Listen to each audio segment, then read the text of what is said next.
Steve Hayden.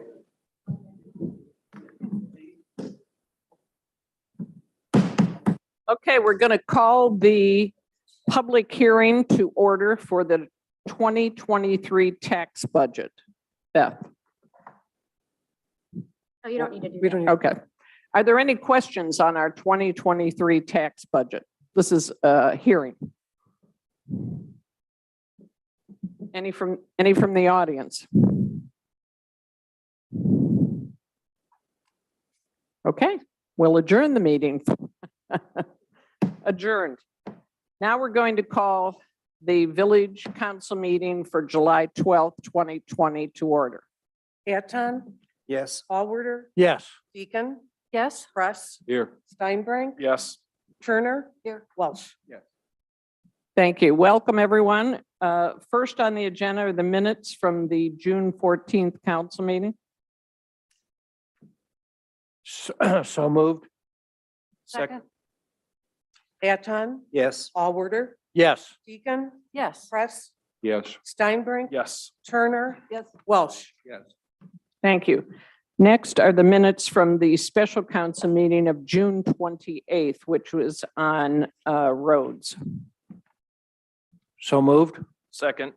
Anton, Yes. Allworder, Yes. Deacon, I wasn't here, so I abstain, right? Thank you. Press, Yes. Steinbrink, Yes. Turner. Yes. Welsh. Abstain. Next is pay ordinance number 1263 for $416,357.31.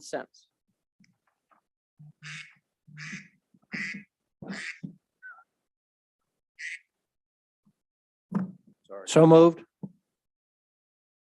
Second.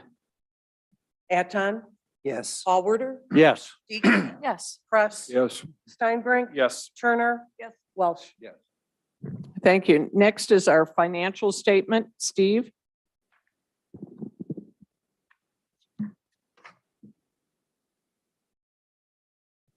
Good evening to everyone.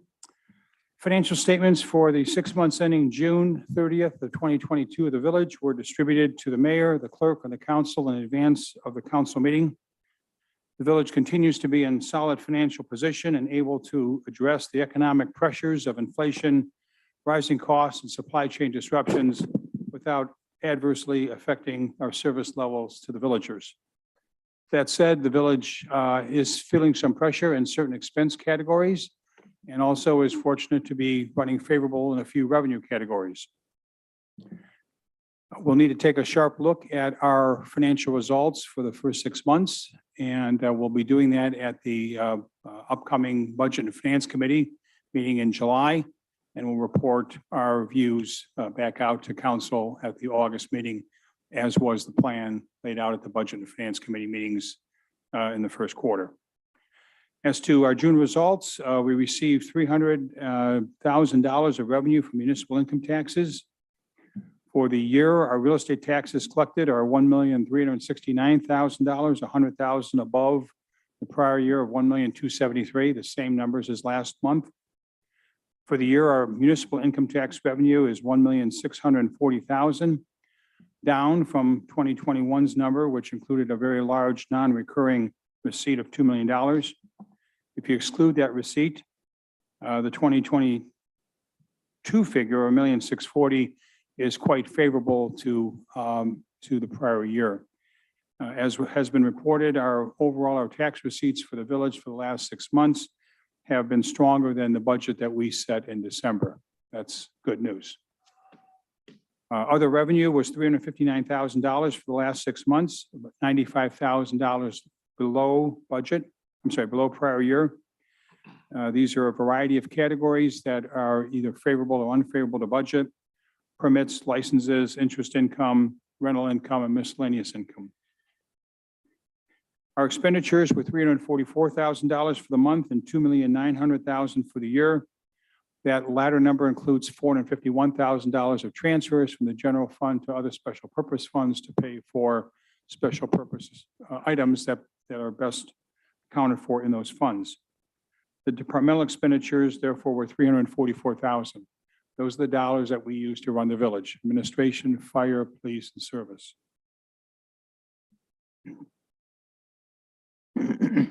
Compared to the prior year to date, there were some notable differences. Primarily in the administration line, our legal and professional services were doubled compared to last year. Some of that, as expected, were the CT consultant fees on the comprehensive plan, including a few overages that were discussed, I believe, at the last council meeting by the project leaders. In addition, our income tax collection expense was down due to lower receipts this year than last year. The police department is generally in line with last year's costs, except for higher personnel costs as was budgeted. Dispatch operating costs are in pretty good shape, within $6,000 of budget. In the fire department, EMS costs continues to run higher than budget. And as we've said before, those are expensive costs and they're relatively unpredictable. We reimburse the other municipality when invoiced, and are operating under a contract that calls for a certain amount of reimbursement for every run. So it's really a matter of how many times we need to call that service to attend to one of our villagers. In the fire department, we have been able to collect $24,000 of ambulance income this year compared to $3,000 of all of last year. So that's again, a bit of positive news. The service department is about $56,000 over last year's pace. We've been reporting that every month based on, in many cases, the severe weather we had in January, February, and March. The books of the village are maintained on the cash basis, so a receipt and an expense in 1 month can vary the results. It's not unusual to have surpluses 1 month and shortfalls in other months. At the end of June, the general fund was $7,833,000. And in other funds, we had $1,486,000. Overall, our cash position was $9,300,000. We started this year with $8,266,000. So again, we're favorable in that position. The village further has no debt. So as was mentioned, we're going to take a look in the month of July. The Budget and Finance Committee meets on a quarterly basis now versus an annual basis. We'll be looking at a number of things in the month of July. We'll be looking at the June results and the variances that we've had to understand which of those were, what they were caused by. We'll also be working with the 4 department heads, police, service, fire, and Janet on admin, understanding how they look at the next 6 months and whether there's a different outlook to our budget based on that. We'll be taking a look at the federal funds. We should be receiving this month the second tranche of the American Recovery Plan funds, and there's a wide discretion on what those funds can be used for. We previously mentioned that the Finance and Budget Committee would take the first pass at some suggestions on how to use those funds or to keep those funds in savings and present that to council for their discussion and their deliberation. Ultimately, those funds need to be determined by council as to how they're being spent. We'll also be looking at the road program and what we can afford. We have had $635,000 in the budget, and that's currently still the plan. There was a very impressive report presented 2 weeks ago that called for possibly even a larger amount of expenditure this year based on the condition of the roads. Many of you were at that meeting or have read about that. It may be that we can do that or maybe not. We'll have the Budget and Finance Committee take a look at that program and come up with some options for you. Finally, there are some federal applications that we signed up for infrastructure projects. We will take a look at those and factor those into our long-range plan. We'll be updating our long-range planning financial calculations as we promised. And we will also be probably talking a little bit about some of the broadband amounts that should at least be noted and considered as we look towards the village's financial situation. So overall, we've got a lot to do in the next 4 weeks, but I think it's a healthy position to start from. We will be needing extra appropriations and extra expenditure money. As we said, there are some areas over budget. Janet had put together an ordinance that's on your agenda. It's my suggestion that we skip over that item until the Budget and Finance Committee has had a chance to both report on the revenues as well as on the expenses, and that we bring that item up at the August council meeting. If there's any questions, I'd be happy to field those. As has been our custom, this report will be posted on the village's website tomorrow. Thank you. Thank you, Steve. David? I have a couple of questions, two trivial, one important. Why did Hunting Valley need to use our range? Don't they have their own range? The other way around. What? We use theirs. That's why we pay them. Thank you. So why do we use theirs? We don't have one. We don't have a range. You mean a cooking range? No, no. Shooting. Firing. Fine, okay, that should be made clear. I thought we were making hot sandwiches. And Todd was involved in a hearing for $8,500. What was that all about? Say that again? Todd was involved in a hearing for $8,500. if I may. Yeah, we were brought into a lawsuit, a zoning lawsuit in the village between two property owners. We were sued as a defendant in that case. And there was a preliminary hearing and a temporary restraining order hearing probably 6 weeks ago. So we had to prepare for the hearing. We had to do briefings. And we were successful in that, but the case is still pending. And don't ask me why it's still pending, because the judge should dismiss it eventually. And we have a motion to dismiss pending in that regard to get rid of the case completely. Thank you. And then, What was the issue? Can you talk into the microphones more? We Yes, have what- had people call in that they can't hear you. What was the issue, Todd? The issue was a property owner got a fence permit at their home, and the neighbors sued, saying that they didn't go through the proper process, which should have been to go to the Architectural Board of Review, which is not the process that's in the code for that particular property. And so that's what they've been fighting it. And we got Greg. Thank you. the important question, we will have received, I think, Steve, a little over $300,000 of American Recovery Plan Act revenues. Is the feeling that those revenues will be used to fund expenditures we've already approved in the normal course of business? Another way of asking the question is, if those funds weren't coming to us. We haven't decided yet what we're going to spend it on. That's what Steve was Yeah, just but talking about. is the feeling that we're going to spend it on things we're already committed to? That's my question. I Or don't are we think we gonna- have, I don't think we have, well, we might have 10 different people with 10 different feelings. First of all, it's, I think, $230,000 in total, Janet? 238. So and we received half last year through May, and the other half should be here like on Friday. So this will be the first time that we'll actually have the full amount of money to talk about. The regulations for villages of our size provide very broad discretion on what those funds can be used for. Everything from buying a police car to increasing employee compensation to saving it for broadband to fixing sewers. So there's a lot of broad uses for that. We'll have to follow the rules, but again, it's pretty broad. There is a start date. You can use those monies to reimburse yourself, so to speak, for expenditures that go back about a year and a half. I don't have the exact date. I want to say May of 2021, but I could be off on the date a little bit.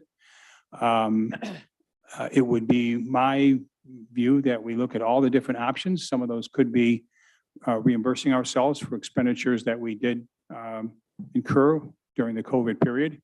We had excess police runs, excess fire runs. We had excess EMS runs. There were things that were COVID related. At the same time, these don't have to be related to COVID. This could be other items to recover your municipality. So David, I'm of the view that we put on the table a lot of items, and the Budget and Finance Committee can do the heavy lifting first, come up with some ideas for council and present them to council. Okay. I believe we said that at the budget meeting, was we'd be looking for ideas the next time we met, which will be the next couple of weeks. It's fine. Thank you. And I'd just like to clarify that 842-page report from the government on how we can spend that money. I think Steve volunteered to dissect it in great detail and report on every page, Steve. So It was, thank God, it was only 482 pages, not 842 pages. Sounds like a long.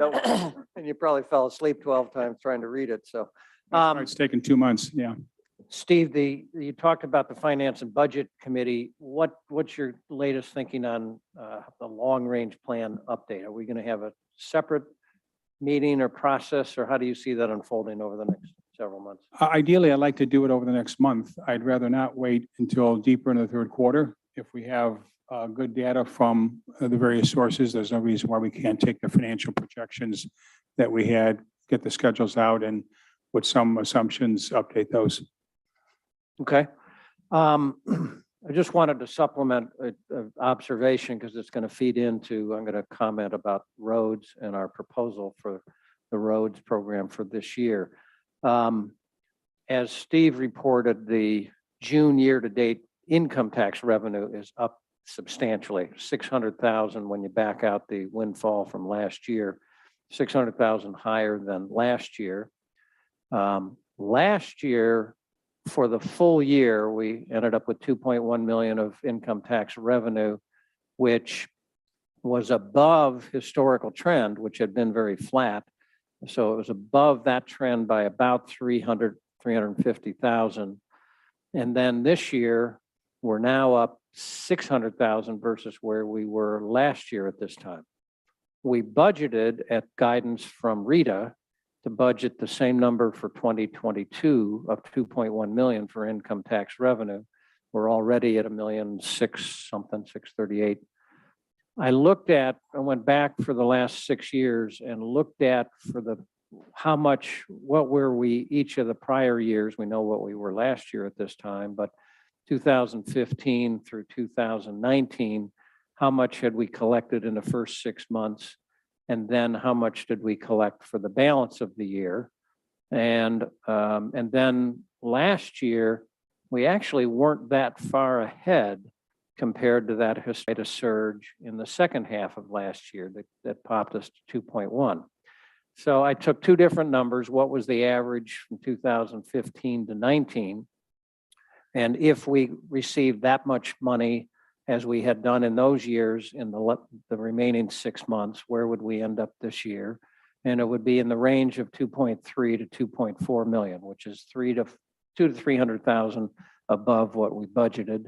And if we saw something as strong as the second half as we saw last year, it would be 600 to 700,000, which would put us at about more than that, put us at about 2.7 million. So as you've heard me many, many times say that every time I try to forecast and predict, I've proved to be completely wrong. So I'm ignoring, if I'm wrong, I'm saying I'm wrong already, but I think we could be 2.4, 2.5 million in income tax revenue for year above budget. And that comment's going to feed into when we talk about roads a little bit later. Let me just add, thank you, Chip, for doing that. And thanks also to David Atten.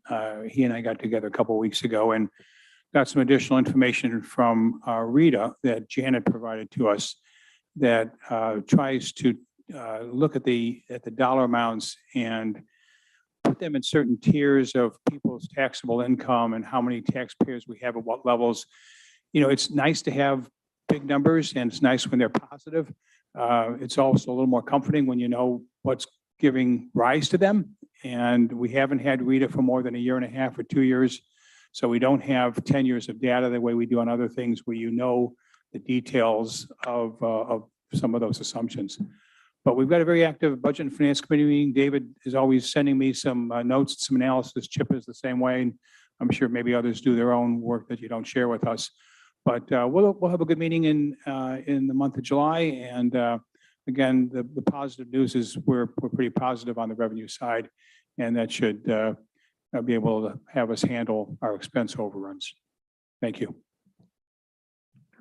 Thank you, everyone. Mayor, my favorite subject, the ambulance is now approaching almost $1 million. And here we are in July. And it appears to me my own personal feeling is that Mayfield Village doesn't want us, and its pricing is right out of the business. And I noticed last month we had to even call Mayfield Heights for 3 calls and pay extra for that. Is there any way we can set up some kind of a committee to explore possibly a counter thing with Hunting Valley or some other ambulance service that is hungrier than what we have, because this is going to flow way over $1 million by the time the year's end, and we can do a lot with that, but a lot less money. Let me Ed, just, could I just get a clarification? The number year to date is 168,000. How do you get to $1 million at the end of the year? Well, year to date is 842,660. Well, I'm, Where 655. are you getting for that? ambulance, it's 168,895. Service department, yeah. Okay, well, thank you, Ed. It's a good suggestion. We've visited it in the past and it's a point well taken. So we'll make note of that. Now we're going to keep going. Next is the mayor's report.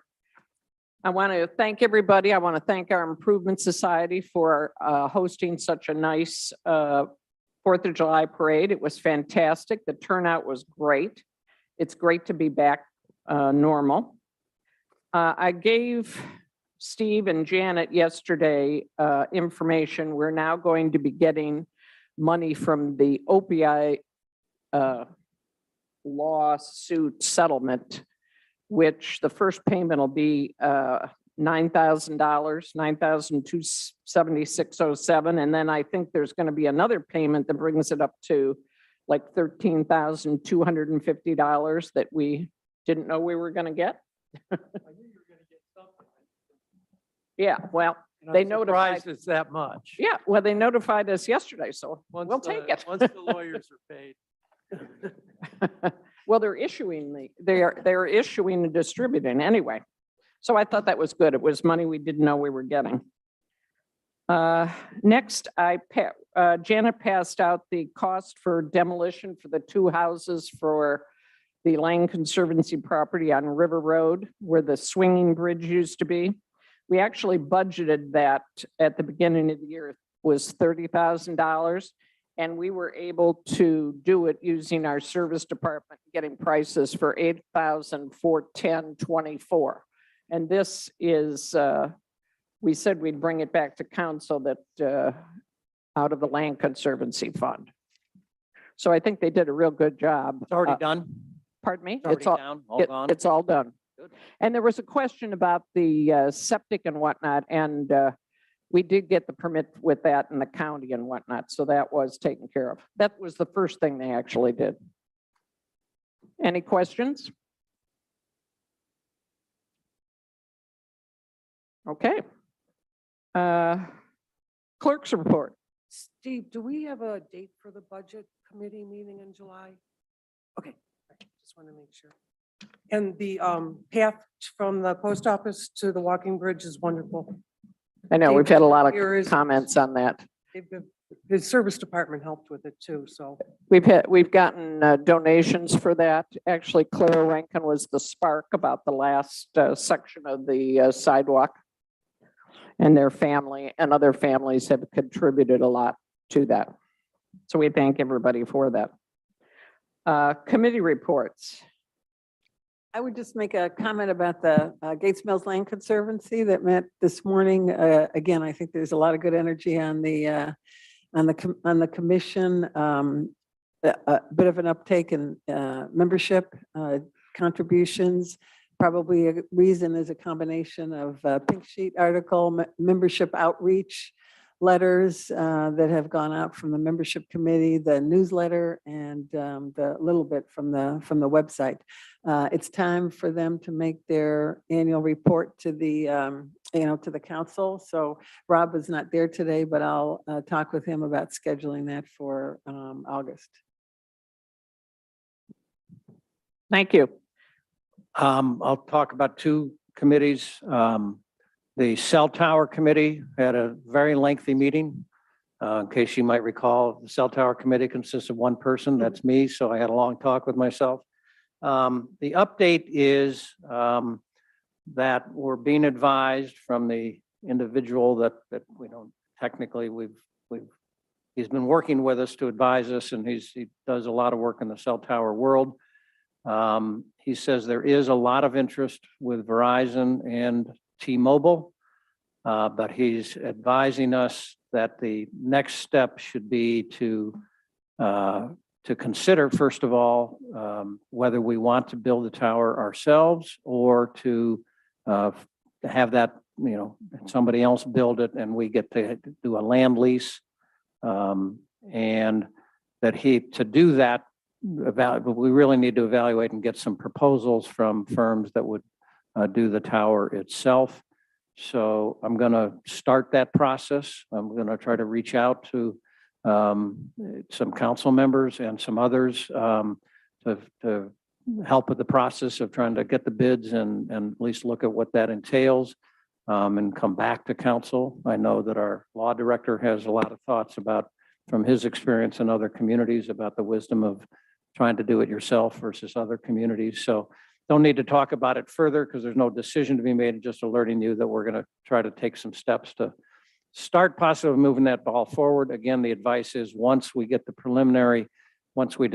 and do the preliminary work, either ourselves or with whoever we contract with, then that'll move it up a lot faster with the cell tower companies. The other, well, we'll talk about roads later, so. That's it. Okay, next is broadband.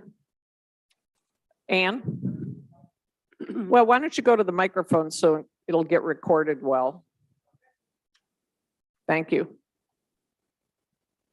Good afternoon, Mayor, members of council, and Turn- department heads. Council has a copy of the Broadband Committee report in their packet, and I'd like to read the report for the minutes and for the benefit of the residents in attendance. This process is strictly exploratory.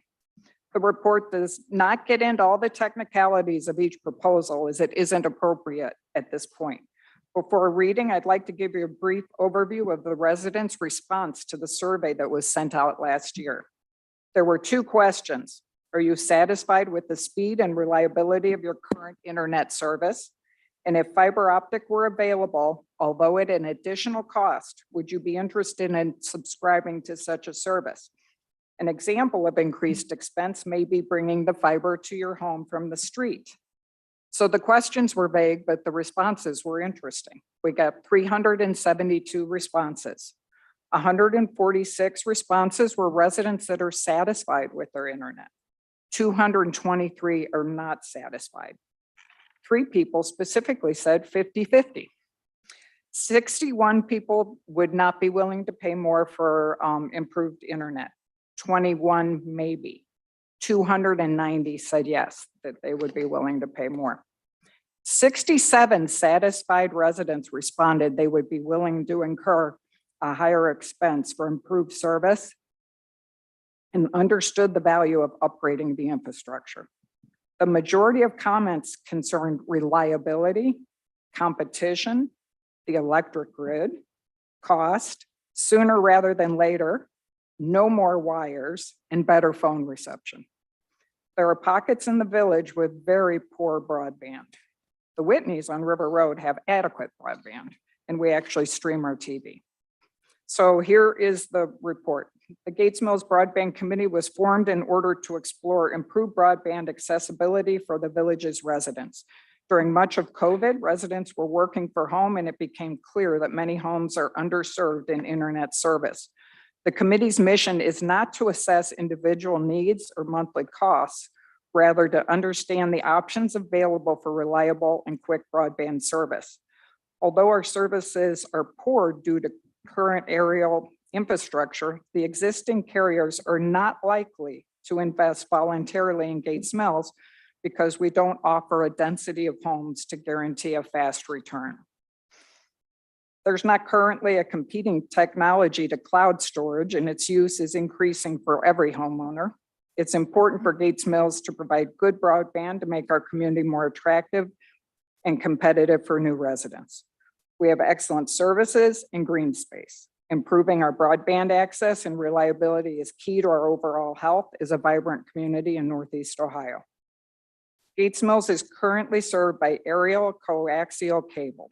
Coax is copper wire that degrades and oxidizes over time. It's readily accepted that coax is not as effective or efficient as optical fiber. Fiber has a higher bandwidth and is immune from electromagnetic interference. Buried fiber has a distinct advantage for reliability based on no interruption from weather or branches falling. Larry Frankel and I began investigating broadband options for Gates Mills in late 2020.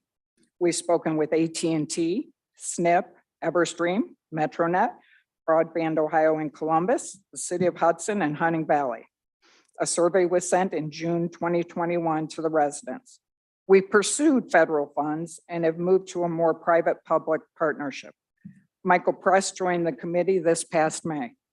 Brian Feller from Infinite Simplicity serves as our technology consultant.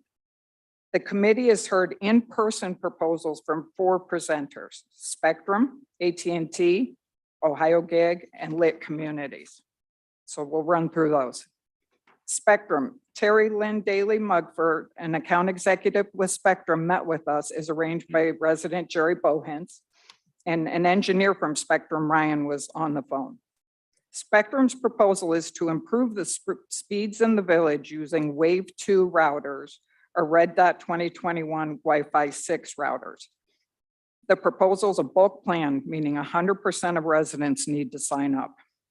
Spectrum currently has over 80% of the village. The plan also stipulates a 5-year commitment. The pricing based on 400 download, 20 upload, and download for internet and TV would be $161.46 with 2 HD boxes. Phone service would be available at an additional cost. The timing is uncertain due to labor and equipment concerns. However, Ryan estimated roughly 180 days. The pros: the bulk plan may lower residents' monthly expense, and the timeline is fairly quick. The cons: 100% participation in a 5-year commitment, coaxial versus fiber. Spectrum would own everything. There's no actual infrastructure upgrades. Spectrum's experience with this plan are mostly in apartment buildings, and Spectrum's reputation for customer service is fairly poor, and billing residents would be the village's responsibility. AT&T. Tony Constanzo from AT&T proposed installing fiber following the lines already in place. The fiber would be overlaid on existing copper. If aerial, then aerial. If underground, then bored with a pedestal every few houses. They are currently using more flat cement covers as pedestal materials are back ordered. The timing depends also on supply chain and logistical issues and is estimated to be 14 to 18 months or up to 24 months. As each section is completed, residents can sign on before the entire project is finished. The download and upload speeds are symmetrical. Currently, AT&T's prices are $55 plus tax for 300 down, 300 up, $65 for 500, 500, and 80 plus tax for 1 gig. The homeowner would then be responsible for getting YouTube TV or Apple TV or similar services. Business class would be an option for an additional cost, and the main advantage of business class is a better response time for problems. The proposals for a public-private partnership. Gates Mills would pay $2 million and AT&T $1 million. The Scotland office in Chesterland would be upgraded to provide fiber. AT&T's numbers are based on a 45 to 50% penetration rate. The pros: it's fiber. The timeline is relatively quick and there's no waiting for the entire village to be completed. The cons: $2 million expense. The tree work would be subbed out and the branches are just left where they fall. It's aesthetically terrible. Aerial is not reliable with weather issues. There'd be no ownership for the village. And AT&T service tries to respond within 24 hours. However, they're regulated by PUCO and have up to 72 hours. Ohio Gig. Nick Hunter and Tim Burlesman presented a plan from Ohio Gig. This proposal includes Gates Mills and Hunting Valley for buried fiber to each home. They would establish a local service center. The data center would likely be in Mentor, and they would work with select contractors. The timeline is estimated at 2 years to complete. The total project cost for both municipalities is $9.3 million. Gates Mills or local investors would invest $1.5 million as seed money to build necessary infrastructure. Hunting Valley would also be contributing $1.5 million.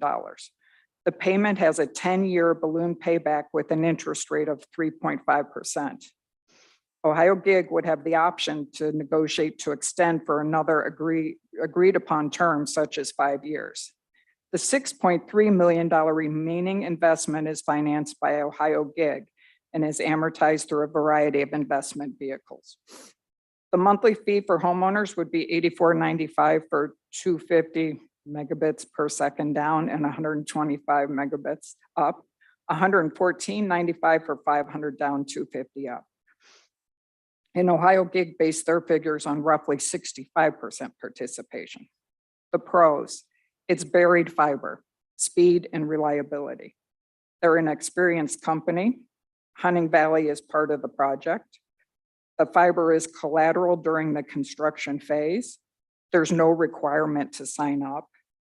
The fiber layout with the loop heading in 2 directions for Mentor is a backup for reliability and continuous service in case of a service issue. The cons, it's a pro and a con. They offer a 3, 5, or 7 year option to lock in on the price. And if you sign up for 3, 5, or 7 year, one of these options, they will bring it to your house. However, if you don't sign up for one of those lockups, then from the street to your house is on you.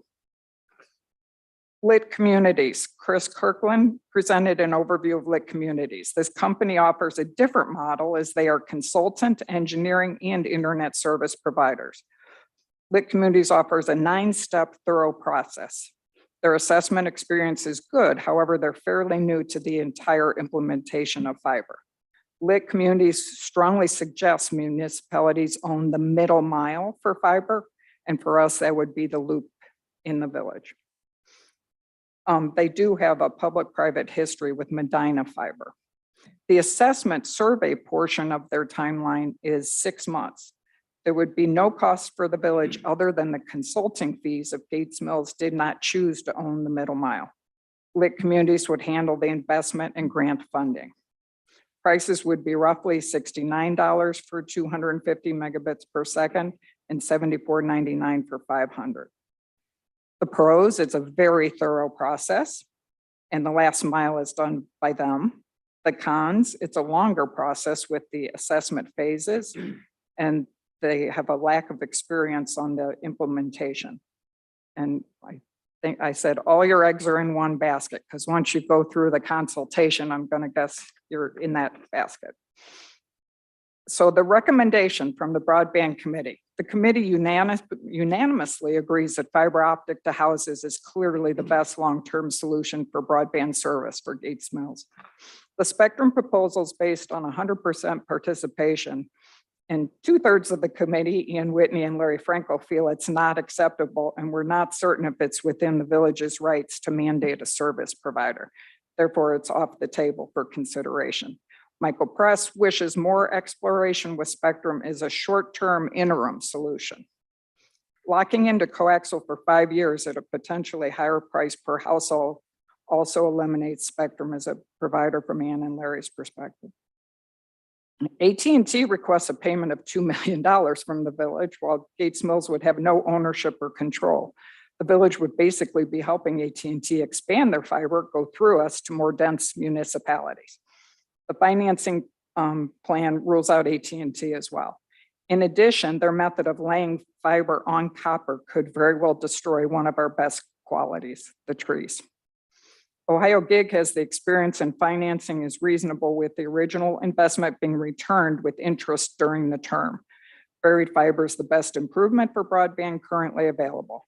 Buried fiber would position Gates Mills to offer the highest quality service to residents.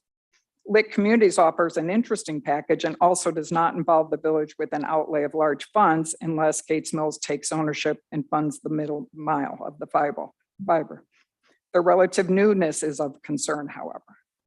Although we did not receive a proposal from Starlink, Elon Musk's satellite system, we've researched what they provide.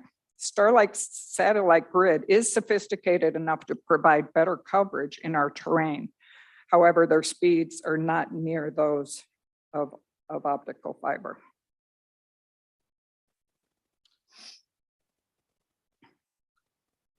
So the next steps are for the mayor and council to digest the information, the research, and to share any questions with the committee. We'll do our best to get answers in a timely manner.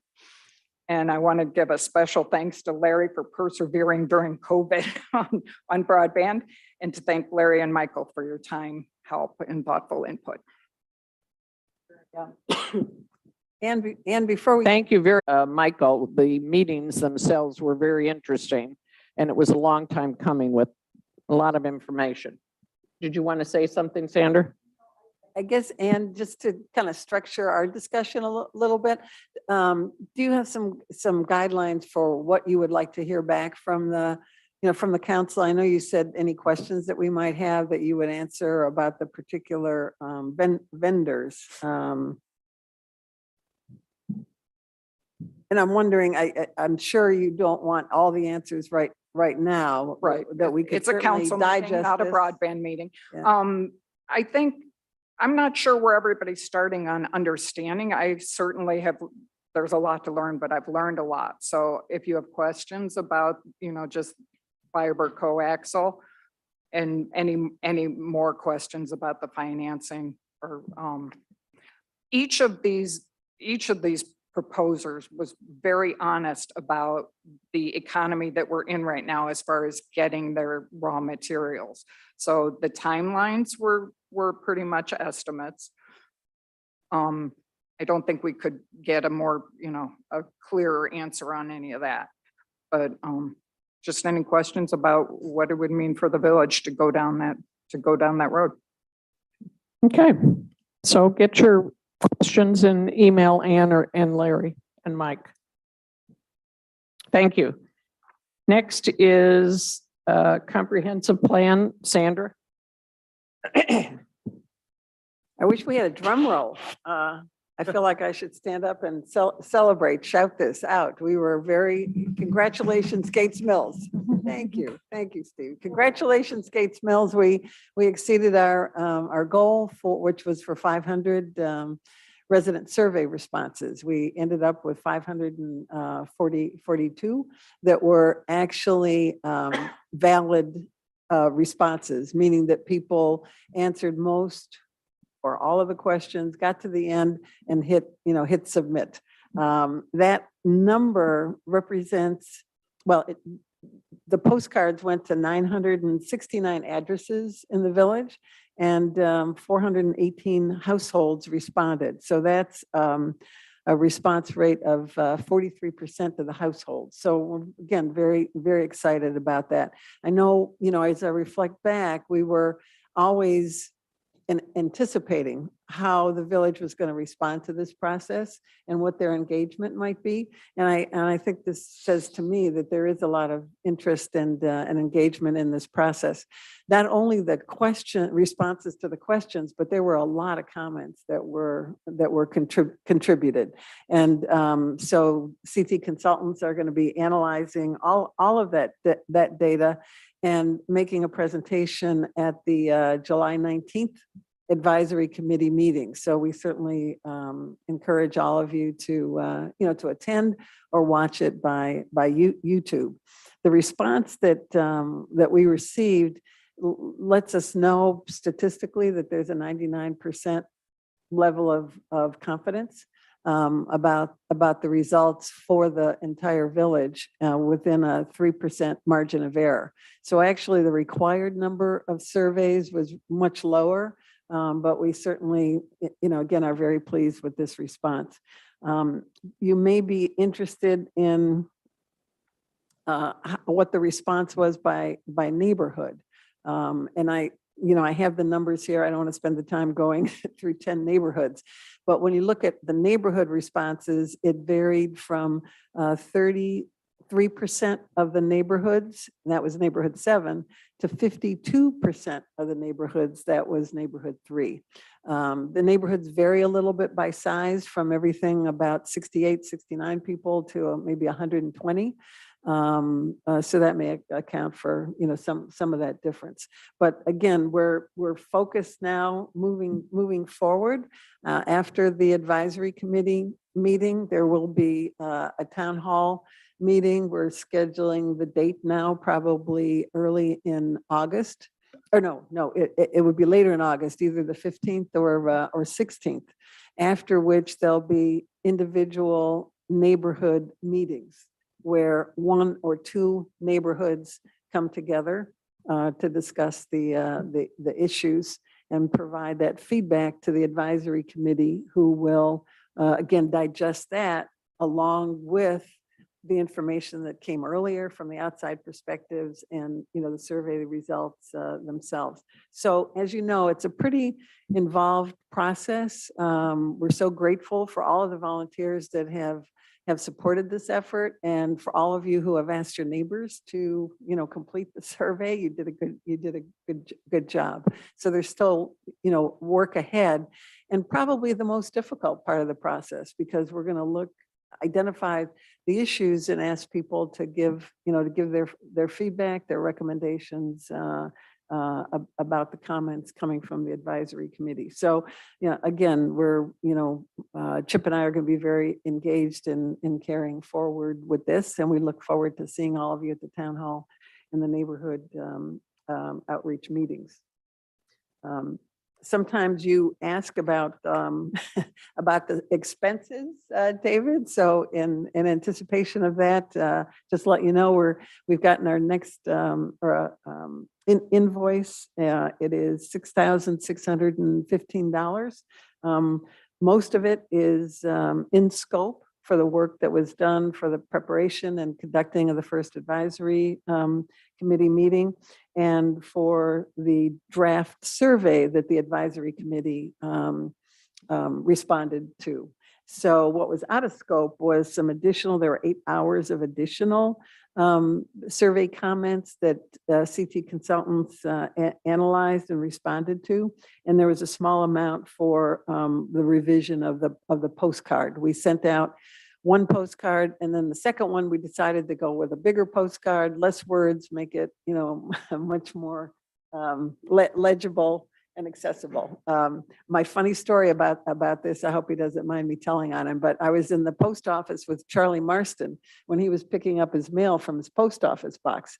And he was walking out, and I said, "Did you get your postcard?" And he said, "What postcard?" I said, "The survey, the resident survey." And he said, "Oh, I think I threw it in the trash." I said, "We're going back in." So we went back in, and we went into the recyclables and found his postcard, and he took it home.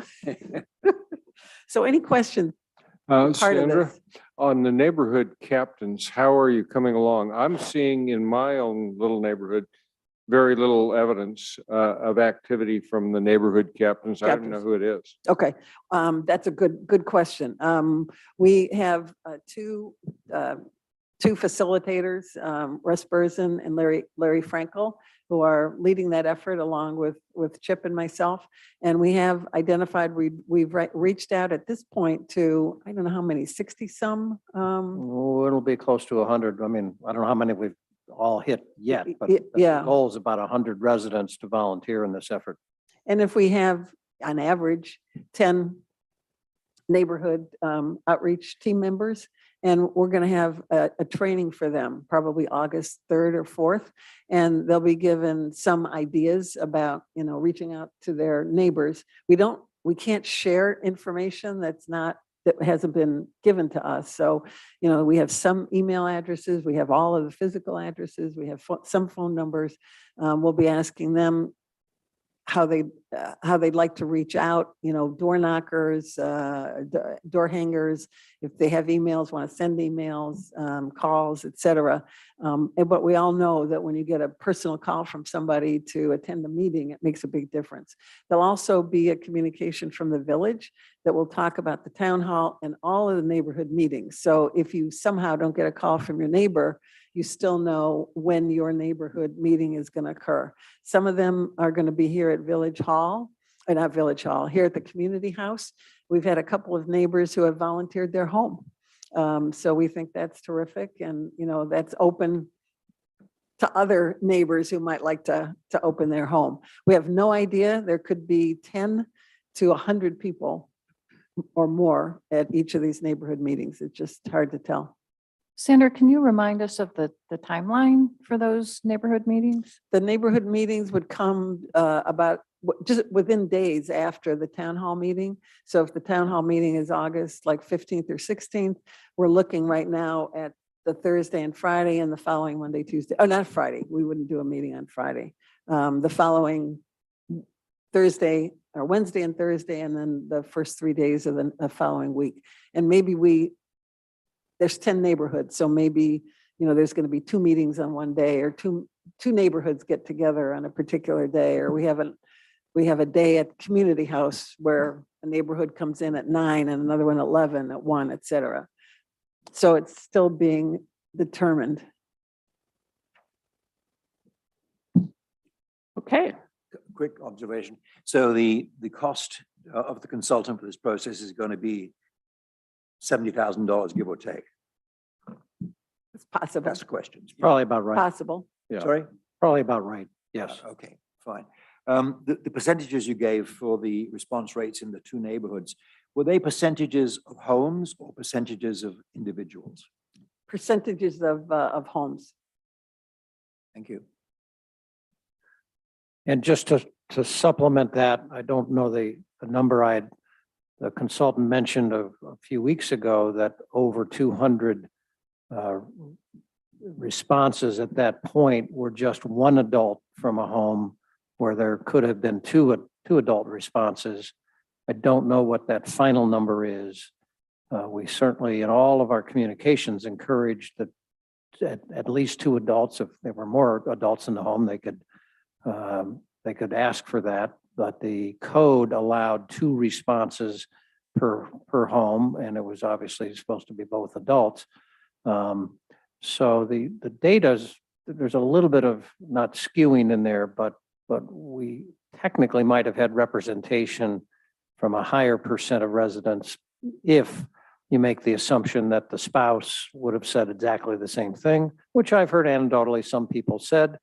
Now, their spouse wasn't standing there when they said that to argue that they wouldn't have responded the same, but and Craig, don't laugh because I know your wife's out there, but You didn't come to my house either. yeah, yeah. So, but it's just part of the noise in all of this. But again, and the consultant said something very interesting in all of her work and what she's attended and heard in some seminars, that once you get to 99% statistical significance, that actually trying to get more than that, the diminishing returns, it's not worth any extra cost or effort, because you just don't learn anything more on your responses. If it's 60-40 and you continue going, it might turn to 61-39, but it's not going to go to 50-50.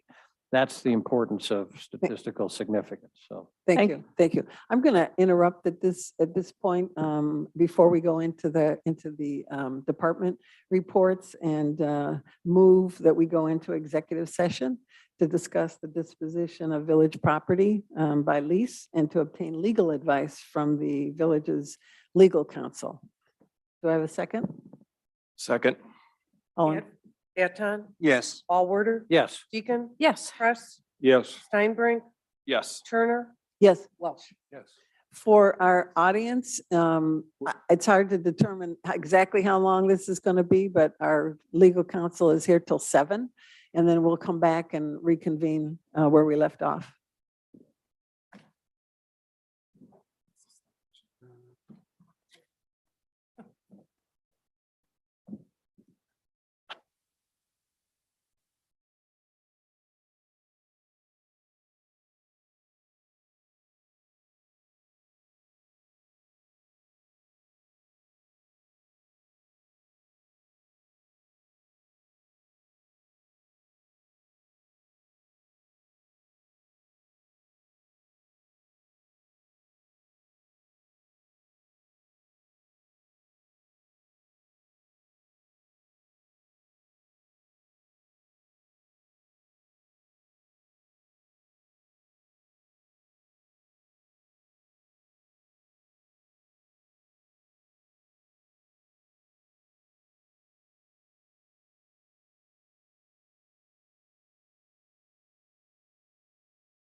Okay, we're going to reconvene the council meeting.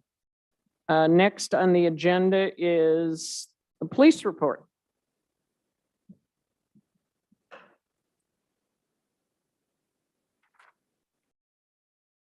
Thank you, Mayor.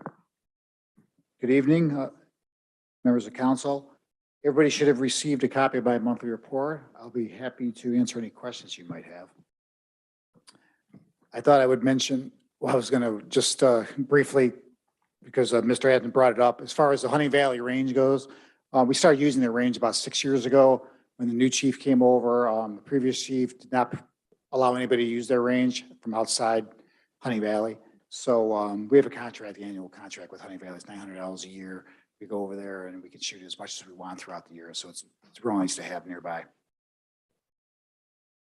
I do have a question. Where do Yes. we stand on traffic cameras, both in terms of physical installation, if that's still planned, and where we stand on the court fees for citations? Okay, Craig, did you want to address that? I think Craig was going to go ahead and make some comments about that.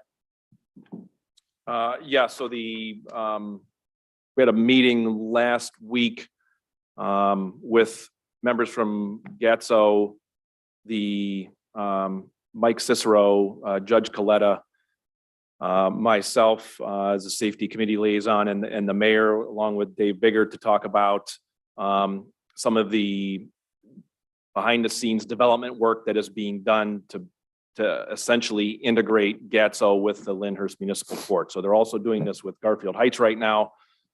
We think that the judge has agreed on what that court fee will be on each ticket. And so there's some programming work that they're saying is going to take about 30 to 45 days to get completed, so that as the citations are received by GATSO, that information is being sent to the Lyndhurst Municipal Court, so that they're able to track all that and provide for basically an audit and invoicing purposes. So we've got another meeting, I believe next week with an update on that, and we'll know more. But based on the conversation, the judge and the court had a couple of to-dos on their side of things, basically how they want to see the data. GATSO was more than willing to give them the information, and was frankly was a interesting meeting in terms of the back and forth on the programming development side. There was also a question around the backlog in surveyors, but Dave's not here. Dave was able to give them some of the information we had from the Mayfield Road reconstruction that should help speed that along. So the date that they're giving us right now is September, October timeframe, which is pretty consistent with what we had talked about at the last meeting. So certainly nothing that is a showstopper at this point in time from either the development standpoint or from the installation of the cameras. Have they agreed a fee per citation? The court? The judge has given a range of where those are. I don't know that we've got an exact number yet. He's got to come up with that for the court. Then I believe that there's a split there that goes to the court, and then the other part of that goes to the state legal defense fund. So the court doesn't get to keep all that. There is a split. So I think we'll have more on that at the August council meeting. Gotcha. Thank you. And Craig, is there, maybe it's random comment here or there, that in the middle of this is also who would actually be issuing the citation? And is it possible that the court will actually issue it, because that strengthens the likelihood of a So that's what some of the conversations were around now, where the citation is actually being issued. It would be issued by GATSO. Then there was some talk that maybe follow up a 30-day reminder or 60-day reminder would actually be on the Lyndhurst Municipal Court, letterhead effectively, because at that point in time, there would be a pending citation with the Lyndhurst court if it wasn't paid. So good question. They're working some of those things out, but the way that it was being talked about between the judge and GATSO is that first citation was going to come directly out of GATSO. But having the court file, that's always been one of the variables, is what kind of collection rate are you going to get, and Right. having the court stand behind it is. Certainly, I think with the reminder going out from the Lyndhurst Municipal Court, I think is certainly a little bit more of an incentive to pay that fine versus something coming from a third. Everyone agreed on that. Yes. I think I'd also like to add, it appears nothing's finalized yet, but I think the judge what Judge Coletta would like to see, I think he feels more comfortable with this. It seems like Leonard's Court is going to accept the payments. Typically, Gatso accepts the payments, but the judge has indicated that he feels like it's cleaner to do it this way. He feels more comfortable with it. He's been talking to some other courts, but it does a little bit differently, but it appears that the court is going to accept the payments. And again, that'll help with the payments. Mhm. Thank you. Anything else? Thank you. Thank you, Chief. Nice work on the American Security Alarm process to weed that out. Long Yeah. process. Chip, question on that. What is that American Security? That's the alarm company that has the contract with the village. And we have a lot of residents that we pay for their coverage. It's kind of a grandfathered situation going back, Okay. how long? I don't know. Well, about 7 years. And that's their alarm system, what calls the police department first? Is that? It happened because when we had the dispatch, they were tied into our dispatch. When we switched our dispatch, we kept American Security here in the village. So some residents have that. But as they are going off, we're not adding to that. Okay. And what happens over time is if a new resident comes in, we'll go meet with that new resident and see if they're still using the service. If they're not, we'll go ahead and we'll pull them off. And that's what we're doing. And we're making house visits to every single resident. So we have a list, at our station, and it's time consuming, and Officer Strasshofer has been taking the lead with this. So she's making personal house visits to every resident who has American Security. If they're not using the service anymore, we'll have them sign a waiver. Because we don't want to pull somebody's alarm system and let us, then all of a sudden there's a problem. So we have signature from every single one, and it's up to about 50 here, right? Taking time. It's difficult because people don't get an invoice for it. They don't get a monthly bill for it. So when they move or quit using it, they don't think to notify anyone. Yeah. Which, and it's constant, it's ongoing, so, we'll get Right. caught up here, and then, it'll be easier certainly next year, but, it's just a little time consuming, but Char's been doing a great job with it, so. So very quickly on this one, if I may, people who are taking the service now and they're homeowners now, they continue getting it for free. Yes. And the idea is if they sell their house, the new owner will not get it for free. Pretty much. What do you mean pretty much? That's usually what happens. Well, that's the plan. Yeah. Thank you. Thank you. Thank you, Chief. Next is Service Department. Chip, do you want to talk now? Yeah, obviously Dave Biggert isn't here and he has a report in here. I'm not commenting on that. There's a handout in front of you. We're working, following up on our work session a few weeks ago. Chris, Courtney, and I have been going through all of the detail from that road and pavement management report. And one of the ground rules is obviously, what do we start to address the roads that are in poor or failed condition? And if you're going to start working on that particular road, whatever it may be, then it's a lot better for your contractor to work on other roads in that area. You can't work on a road here and then go 4 miles over there, and then because they got to move their equipment all around. Now, it doesn't mean that we're just because we're in the area, we're going to work on a road that's in good condition, but it may mean that we don't get to all failed roads right away because they're spread throughout the village. The other big variable, and there's a chart here, is, well, obviously part of the variable is how much money do we want to spend and for this year. And the other big variable is some work that Chris is doing right now, which is to do asphalt surface recycling, where you grind off and then recycle and relay the asphalt. So when you're done, it looks like it's a new road, but it's not quite the same as a whole the whole complete resurfacing. And it's pretty effective. He's going out to look at it in some communities over the next couple of weeks where it's being done. So if that were something that we wanted to pursue, that's a whole lot less expensive than to do the where we couldn't recycle and we have to do the whole reconstruction. So these are the variables, what we've presented, and we'll now talk about this in more detail at the Finance Committee and then come back to council in August. That should be timely. We haven't gotten the bids back yet. We'll get that in the next, I think, 2.5, 3 weeks, Chris, is your estimate. Hopefully, Finance Committee in the next 2 to 3 weeks.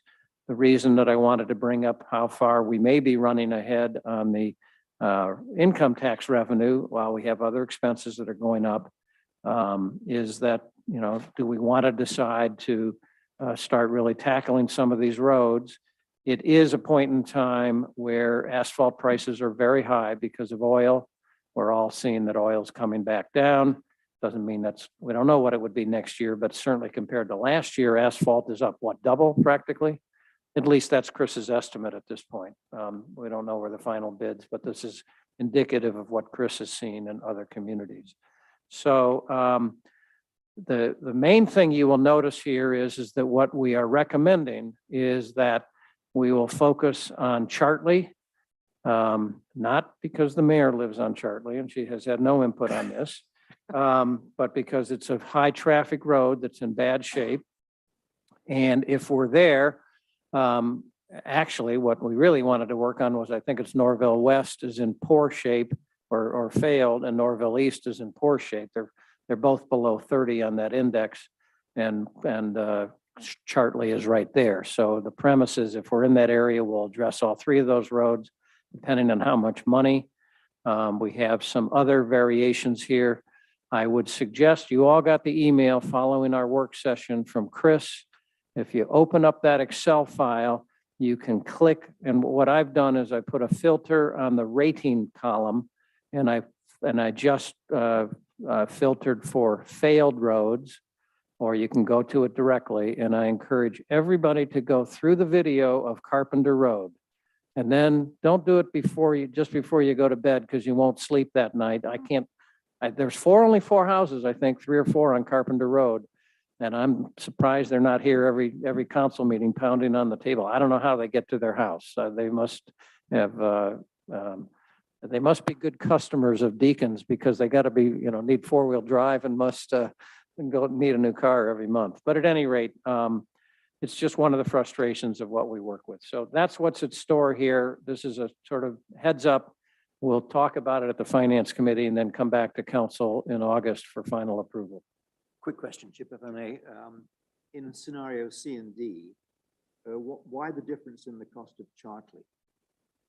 Again, the Chartley is whether we can do the surface recycling versus the complete tear down. Oh, the headings say that both will be surface recycling. No, not. No, the C is that we could do asphalt surface recycling. Oh, not. And D is that we not. Thank you. That's the difference. That's the word not is the difference. So, Thank you. and it's obviously a very substantial difference. Sure. And so I have some of my own questions about, well, obviously if we could do it cheaper, let's do it. But do you get what you pay for and all that? And that's one of the things Chris is really researching. So Chip, who determines, it's the bids that'll determine if the approach is acceptable or not? And you're in category A, B, or C, D? Chris, I don't think you have a final answer yet on whether you think it's acceptable, or you're still, where are you? It's acceptable, I guess. I don't know. Go ahead, Chris. You give me your take. Mike's not on. Oh, it's on now. The asphalt surface recycling is a method that's been around for a while. The contractor that does it has some new equipment, which is much more friendly to the area around the road, because it involves heating the surface, peeling it off, remixing it with new asphalt and relaying it. Prior, it was an open flame process, which would light trees and bushes and pavement markings on fire, kill vegetation. So not great. Now they have got more of a radiant heater that directs the heat straight down, so it's much more friendly to the roadside area. I'm going to be observing 3 or 4 different projects in Cleveland Heights, Richfield, and another community over the course of the next couple of weeks. Once I can see it, talk with those engineers a little bit, and we get the bid prices in and we see what kind of a differential we're dealing with, then I'll make a recommendation on whether or not I believe it's appropriate. We'll bid it both ways. So we'll have all the numbers that are locked in with contractors, and then we can make the decision when we come forward with a recommendation. Thanks, Chris. So Chip, then going forward, is this something, I think it'd be helpful for villagers to kind of know what the schedule looks like, maybe 2 years, 3 years out. Hey, next year, these 3 roads are being done. In 2024, these 4 roads, the plan is being done. Now that we maybe have a little bit more of a formalized process around this, is that kind of the direction this is going in that, again, from a resident standpoint, and I don't know that we want to tie ourselves 5 years out, but maybe on a rolling 2 or 3 year basis that we have an idea of what that looks like? Well, absolutely. As getting ready for this, as I started to go through again, I started to look at every failed road. Then I started to look at the poor roads. This is just me. Chris is doing the same thing. If you start with over the next 5 years, we need to address all failed roads. Obvious fork in the road is, do we assume that we can do the asphalt surface recycling or not? And so we need a guideline. What oil price should we assume? Do we assume record high asphalt? I don't know if they're record high, but high asphalt prices now. So those are some variables to answer that. And then obviously from a budget standpoint, how much do we want to spend? What you have here is 2 proposals, roughly 750,000, which would be 120,000 more than we budgeted, or 950 to $1 million. Our budget for roads this year at 630,000, asphalt alone, if we just did what we intended, would be 800 to 900,000 because asphalt came in a whole lot higher than when we set the budget. So back to I'd like to have a plan that tries to address the failed roads in the next 5 years, the particular order, what roads you do around it. We're going to try to come up with some variations on that. And I think we could present a plan to council in 2 or 3 meetings with some numbers that says, here's how we would address the failed roads. And as long as we're there, this would also address the poor roads while we continue to maintain our existing roads or try to keep them up. And here's what the rough cost would be. That's what I envision. And it won't fit into Steve's long-range plan. I think we're going to have a little bit of contingency on that or have an update on that when we come back to council. But here's a framework, but I don't see it by the August meeting at this point, probably September, October. Is that a fair statement? Now, we also thought with that plan, I don't know, given all this data, assuming that that's, the basis that we're going to operate at this point is that assessment of our roads. I don't know if we need to crank up the service committee because I don't know what else other than, what do you think, guys?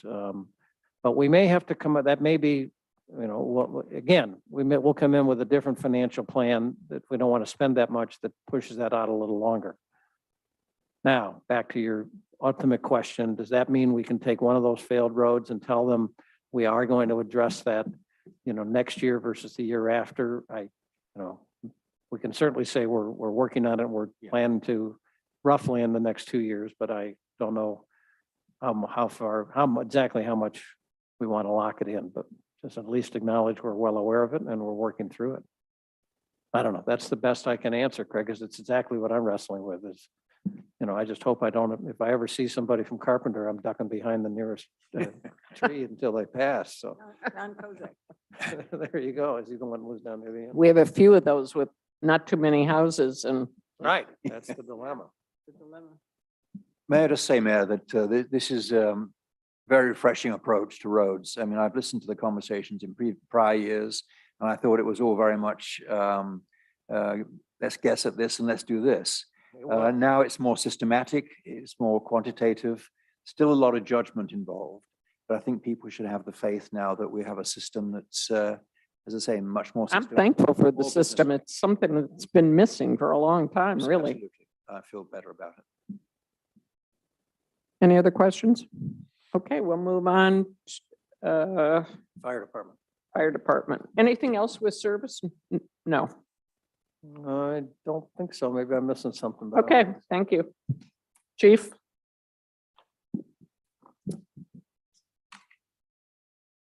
Thank you, Mayor and members of council. You should have received a copy of the fire department report, and I'd be happy to answer any questions you might have.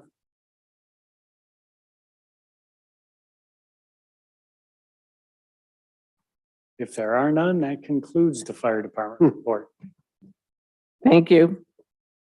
Just before we get into legislation, just a quick update from the real estate committee. Okay, SARS has withdrawn their interest in the space formerly occupied by Cindy Halley. So that was supposed to be on second reading tonight, and it will not be. thank you. Mayor, one other, if from the summer band concert committee. Just want to remind everyone, it's in the pink sheet of the summer band concert on July 24th. Tables and chairs are provided by the village. Villagers bring the tablecloths, dishes, food, etc. I went last year, and with you, it was really a lot of fun. And thanks to Janet and also for helping us get some things for the kids, a balloon artist, and also for Sandra, who connected us with the beekeeper of the Sherman Road Preserve, who's going to give a talk at 5:45 at the pavilion. It's for kids, but adults can come too. I plan on attending, and a lot of the community groups are putting together tables. So the Improvement Society, Steve, I know you were going to help, the Garden Club, the Conservancy, the players, they're all going to try and get their group together and put together tables. So it should be a fun event. And Janet, again, thanks for your help, and thanks to Gail Palmer, who did a great job too, and Sandra. Thank you. Next is resolution number 2022-19. Sandra? A resolution approving and adopting the tax budget for the Village of Gates Mills for fiscal year 2023 and declaring an emergency. Okay. Second. Do you need to suspend the rules? Yeah, I need to suspend the rules. Just the reason for this is that this allows us to, the clerk, to report to the County Budget Commission and County Fiscal Officer our needs for taxes. So now you move to suspend the rules? Suspend the rules. Second? Anton. Yes. Allward. Yes. Deacon. Yes. Press. Yes. Steinbrink. Yes. Turner. Yes, Welsh. Yes.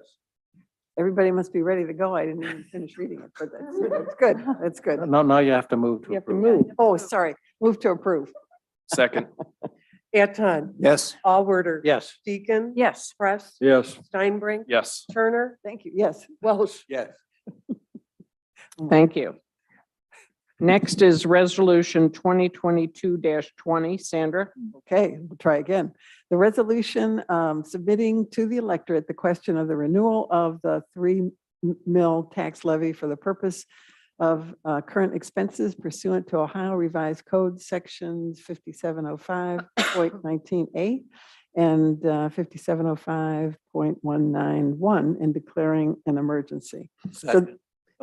Thank you. So this is a follow-up to our discussion last month about getting information from the fiscal officer, which we did. And in the 4th paragraph here, it says that the total current tax valuation of the village is $223,857,210. And the dollar amount of revenue that would be generated by renewal of the levy would be $453,589, which is slightly more. I think last year it was 446,000. Just a technical question, I'm sorry, but maybe Steve. The Land Conservancy levy is 1 mil. 1 mil generates $220,000. Why does the 3 mil? Theirs is a current valuation. It's just a difference by locking that in for the, Yes, Wow. it is. that's 660,000 versus 453. Yeah. Right. So House Wowzer. Bill, House Bill 920 is the one that takes. care No, of no, I just thought, I thought that there wasn't that much difference over time, but that's a substantial difference. Wow. Okay, sorry. So Ed moved and who And seconded? move to suspend. I seconded. Okay, Yeah, I moved, he suspend? seconded. We moved it and seconded to suspend. Beth?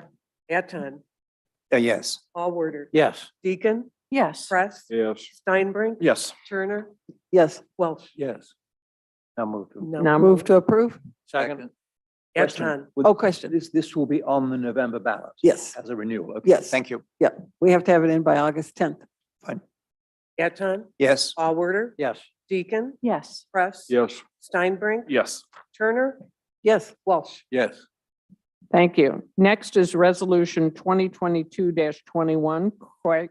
Yeah, it was a resolution authorizing the mayor to enter into a fourth one-year extension of an agreement for the provision of school resource officer services with the Mayfield City School District and declaring an emergency. So this is for there's one slight change here under Exhibit A on the top of page 2. Item 3 says SRO work assignment schedule. It's incorrectly saying the 2021-2022 school year. That should be the 2022-2023 school year. This is the fourth extension of this agreement, originally put in place in 2018, and there are no changes. This is the original amendment, or original agreement. There have been no changes. Could I make a comment? Pays 80%, right? I'm sorry. Yes, it's about 78% that the schools pay. But it's a fixed amount. Correct. We get a monthly check. And could I just somewhere make a note that next year, we've had to increase the cost of a police officer for very good reason substantially. And this rate is now 4 years old. So we need to get an increase next year in the rate. Okay. We'll make it.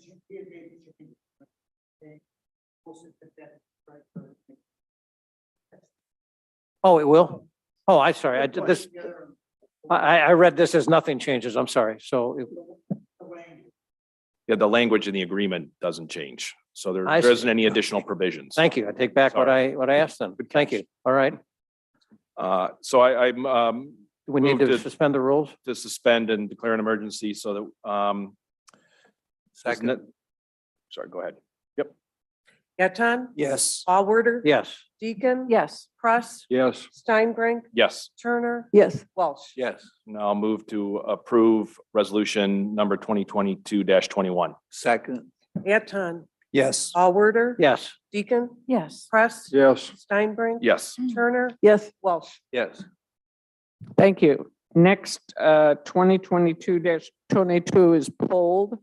So we are on to council matters. Sandra.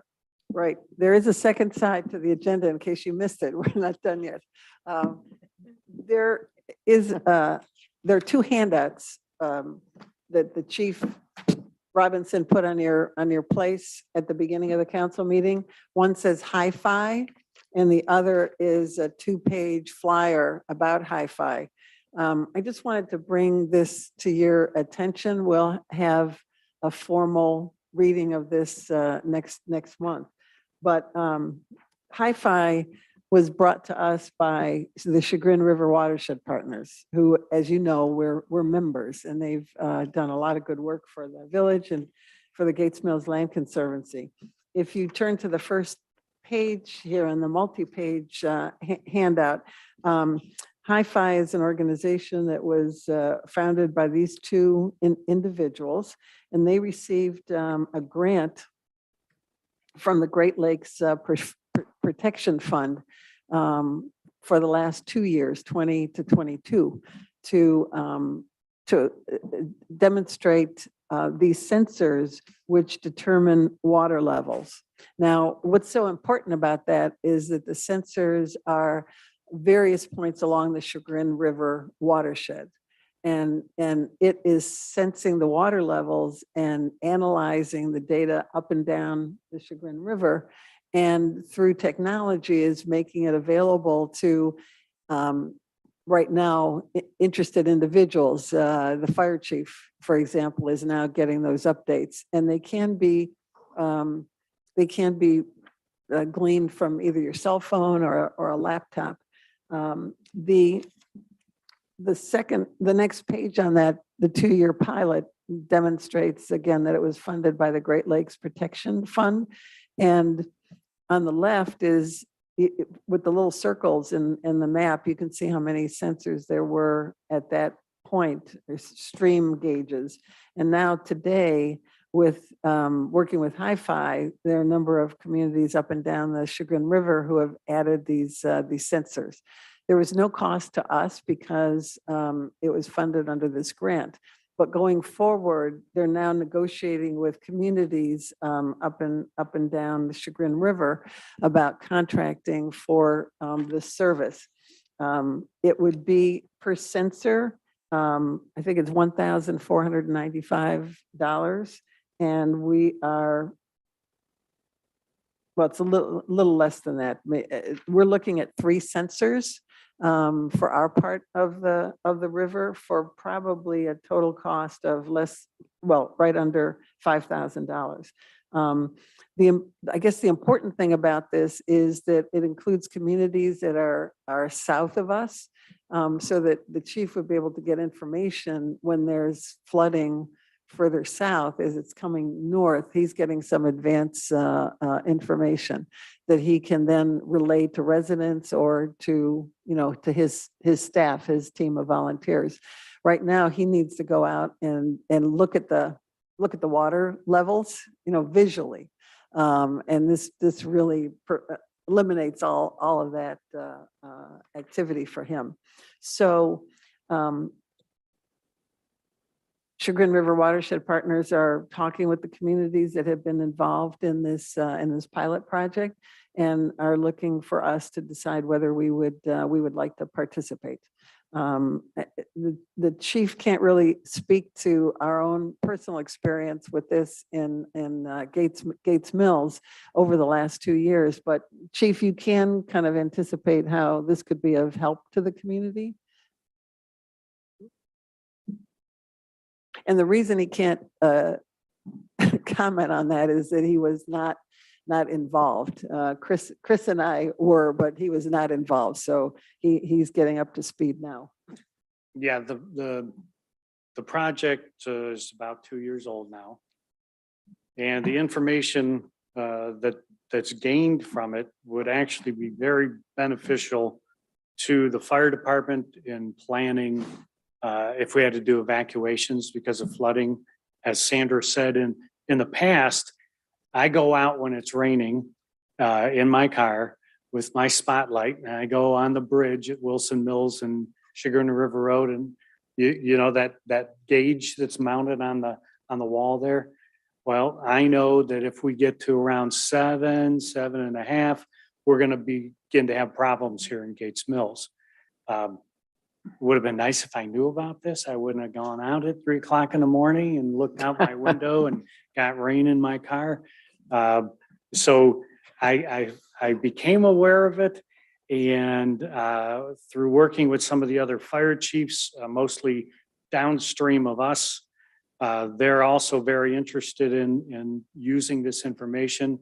I've talked with the company president about making it more user-friendly for our residents, because our residents that live along the river and have lived here for a long time, they know that, well, you know, if the water is this far in my backyard and the forecast is for more rain, I'm going to have a problem. I may have to leave. So what I've talked with the president of the company about is actually getting the residents involved in sharing that information to make it more user-friendly. They do or would have the ability to map out what the data means as far as the topography. That if this reading is 7, that means the river banks are going to expand out X amount of space. So I think it's very important. You know, I have talked with them about the lack of sensors upstream of us. I think Bentleyville is our next, closest one. And certainly I'd like to see one somewhere maybe around Hunting Valley or something. It's a cooperative thing. If we don't all work together on this, then it's not that beneficial. In other words, our information is really beneficial to Eastlake and Willoughby Hills, what those levels are. They're not so much, it's already here by the time those numbers read here. So the upstream is really important to me. So they're going to do a presentation, I believe, at next council, people from the company to kind of really explain what their capabilities are and what they hopefully will be able to bring, to us in the future. I've got a couple questions. Maybe you can take back to them before they come down here. It seems to me like we're top heavy on the north side of the village with 3 sensors. And since we lost the dam and we do get flooding on the other side of the bridges. Along up- river, yeah. Yeah, that we need to have a sensor up in that area because it does flood and sometimes goes over River Road. Right, and there is a sensor right there. There is one, where it's the- not on their list. Well, it's not the description of where it is. We always called it the Beaver Dam. That it overflows onto Chagrin River Road. Where it overflows, there's a sensor on the. No, I'm not talking north. I'm talking south toward Oh, I Hunting see. Valley. Yeah, Hunting Valley, yeah. And that again is why I would prefer, I mean, it doesn't do us any good at 87 and, according to what they have here, 87 and River. I think we need one somewhere up towards Cedar or in that vicinity. yeah, it needs to be far enough upstream to give us time to react to it. Exactly. Maybe Where does the sensor ring? Just a question to Cell ask phone them. or I think what? it's a good project. Yeah, where does the sensor ring? Is it on your cell phone? Is it going to the police department or what? Right now, I think most of the information was going to the Chagrin River Watershed Partners.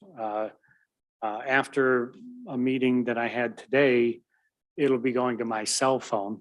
So I'll be getting alerts from the different sensors depending on, what the water levels are, especially the one I had mentioned about North Chagrin and the Beaver Dam, where we do end up having to close the road at Gates Mills. So I'll get an alert when that water level is 1 foot below the street level. And right now, I think they need more input from, people that actually go and see what's going on so that they could take the data and make it more useful and correct, that yes, this sensor reading means that the road needs to be closed, so, that's what we're working toward. And quickly, any idea if we can use Land Conservancy funds for this from the levy? That would Is be, considered part of infrastructure that, a decision of council, but I certainly would support using Yeah, so would that. I. using I think those it's a good funds. idea. Good idea. If I can add one comment, the real-time water level sensing is just one component of this. The other thing, I'm a big use technology to make better decisions kind of guy. With each rain event and monitoring of the water levels and looking at the entire Chagrin River watershed or the entire Chagrin River watershed, it then provides that data that we can draw upon in the future, that if there's an anticipated rain event that's going to drop 3 inches of rain, based on the historical data that we have, we'll be in a much better position to anticipate what the river levels are going to rise to. So not only will we have real-time data that we can draw upon, but if we know there's a real gully washer that's coming that is going to drop a certain amount of rain on Gates Mills, there'll be the anticipation part of it that we know there's going to be a bad flooding event so we can get out ahead of it, as opposed to reacting to just a water level when it gets to a certain point. So that's the other level that is of benefit. And they do like service the sensors. They're pretty easy to install and replace if necessary. And they service them and replace them. And I don't need an answer tonight, but I'm sort of curious what happens in the winter months when there's snow and ice and things. Is there some benefit at that time of year? What are they sensing? Because obviously, as that starts to break up and you have ice jams, does that help? But I don't need an answer tonight. Yes, it does. Here, Jim. Okay, so they'll be here next month. Did you have a question too, David? No, I just want, we're still on council matters, are we? Yes, we are. Okay. I just want to make sure the Mayfield City Schools presentation to council doesn't slip through the cracks. I hope your liaison with Sue Grosek will be firming that date up maybe in November. Yeah, okay, right. Yeah, we had invited them to come during the summer and they said they prefer to do it in Yeah. the fall, kind of do all the communities around the same time. So, yes. Sooner we fix a date and the series of questions we'd like them to deal with, the better, because we'll be going into the holiday season at Christmas and that's Yeah. not good. So November would seem to me to be the right month. Okay. Okay. Go ahead, Mike. Was there a P and Z report this month? It's in your It packet. was in the packet. but Well, Dave actually, that usually was gives the it. May no, report. that that's was- in there. That was, Oh, Yes. there was The- no the- report? The minutes from the May No, it's the meeting. wrong month, Sandra. It's Oh, it's not the It's correct from month. May. Good catch. Yeah. Good catch. Well, Craig, do you want to say anything from the meeting? Yes, I'll just provide an update on the July meeting we had last week. One of the items on the agenda that was a carryover from the June meeting was there's a large parcel of land that's on Brigham that the landowner was looking for a variance and a lot split.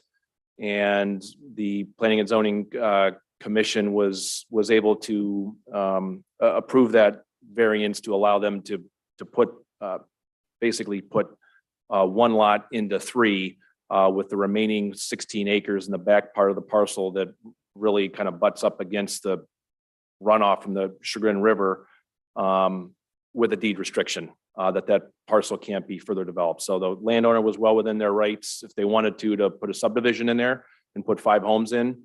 They say that's not what they were interested in doing, but that doesn't mean that a future homeowner or a future owner of that property couldn't decide to do that. So we approved the lot split with the understanding that before that plat map was being filed, and Chris can correct me if I'm wrong here, that there is a deed restriction placed on that back 16-acre parcel that it cannot be further subdivided. So I think done. that's a win for P and Z and a win for the village and certainly a win for the homeowner who was able to maybe not utilize his property to the best of what could have been done, but we were able to make things work. And also only one access driveway One onto access drive, Brigham, correct. not 3, so. With no other drives being put in on Brigham. Right. Any other things at the meeting? No. Any other questions? Business from the audience? No question. Thank you for coming.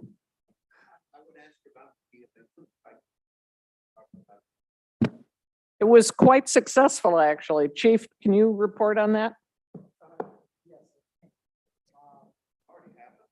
yes. Yeah, there's about 70 participants, all ages. They were not about 3 hours. With professional riders, to have out the front and long. People like me, if I was riding, I was like, wait, I'd be way in the back. And, but it was a good time, great weather. I think they loved it. Yeah, they did. It was out there and they worked out real well because the camp, they were not on. They were quite depressed downtown. Thank you. Anyone else? Then we need a motion to adjourn. So moved. Second, Anton, Yes. Allworder, yes. Deacon, Yes. Press, Yes. Steinbrink, Turner, Yes. Welsh. Yes. Thank you.